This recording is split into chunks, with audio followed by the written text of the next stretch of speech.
Wow. Yeah, I know that's a long time ago. Well, we're old now. When you say the most, see that when you say, can you name the ones that helped you? Okay, the list would be ones. That's a long list. The list would be better than the single because there were more. So many. Yeah, Joyce and I had this discussion.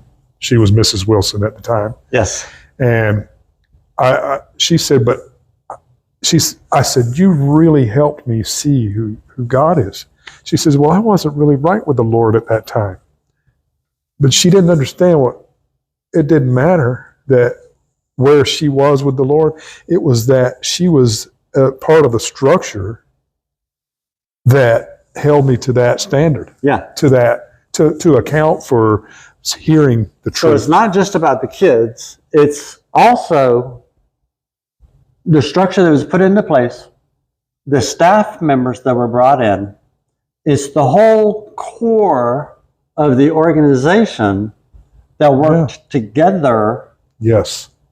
To make us who we are and help us when we needed it the most. Got it. I couldn't have put it better. That's really truth. And yes, when I say there's a list, I say Mr. and Mrs. Wilson at the time certainly were. I mean, you know them, and they were. I felt nothing but the concern from them about me being guided and not forcing me, but guiding me into a place where I need to be. And they were closer to our age. Yeah, they were young. They were young. Yeah. They were like 7 or 8 years older than you and I. Right. So, yeah. And I think that helped them to relate to some degree. And then there were some older ones, and there's you're probably not going to hear this as being part of the list for some guys, but I don't know who would say it, but I think you're the first one that I've asked this question to. Okay, well, Mr. Green was definitely probably the most, in terms of where my life needs to be, in terms of being stern about that. Bill Green. I got to give it to him. I'm thankful for him, and I wish he was alive today for me to thank him for that, because he certainly. And I asked Alan Veazey to thank his mother when he sees her, because she was part of that. And so those, and we'll just say structural pieces that were in place. Mrs. McClellan, Mr. McClellan. So I get, like I say, there's a list. It's a long list. Yeah, and then of course Mr. Callahan, who right out from where we are now, walked with me and led me to the Lord. That's a seed. He's been very solid in this alumni and working with the foundation and making sure that taking care of everything. You have to make a change. And now, I was here a lot longer than you, and I've seen a lot of people come and go. But it was all to get the right core. Sometimes you needed a vacation. Cottage parents, that's a lot for them to handle. Yeah, it's not an easy job. Not at all. It is not an easy job at all. So, and very little reward. Hats off to all of them who wanted to take this position and to do what they did for everyone. And if they lasted 6 months or 6 years, we are thankful for every minute that they helped.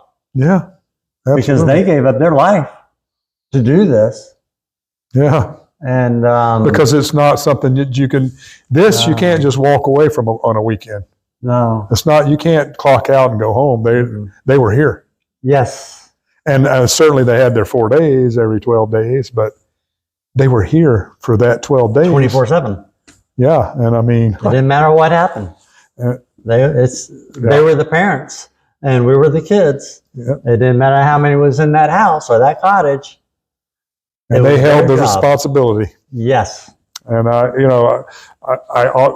thought about it as we were driving out here today. I was thinking about wondering if Joyce would be here this time. And I did speak with her earlier on the phone, and you can tell my affinity of really appreciating her. Yes, by mentioning her mostly, because I do.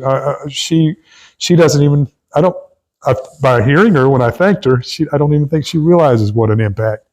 But maybe a little bit now she does after a couple of these reunions. Yeah, and so that she did say to tell everyone hi. Oh, good. I'm hoping that at some point, I can maybe even present that to her and to. I've told Mrs. McClellan, but it's hard to say thanks in one word, when there's been a whole life's worth of encouragement. Especially in the short time that you were here compared to a lot of us. Yeah. And the amount of change it provided in your life. Whew, man. Wow. Yeah, I was a vehicle out of control that completely got no brakes. Turned. Yeah, there was no break. There was no stopping that. But there was a seed planted, and there was a core of thought that was planted. That by that core of thought, and there you go.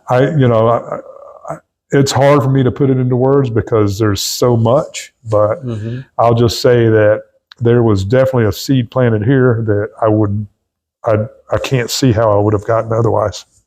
I looking back on my life, I don't see it. My mom and dad wanted to. They certainly wanted me to, and this was their way.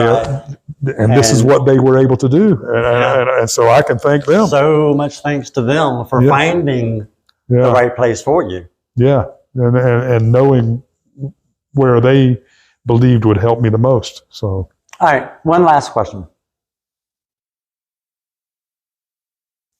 If they had not found Rodeheaver Boys Ranch and placed you here,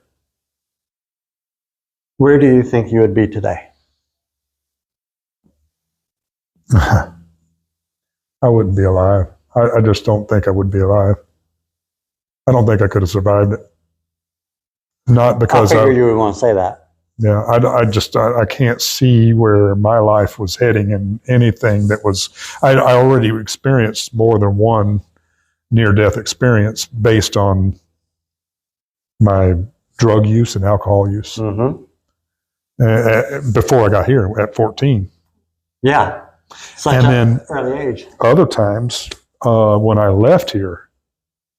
So there was other times. When you decided it was party time again. And it wasn't just the drug and alcohol use. It was around that, the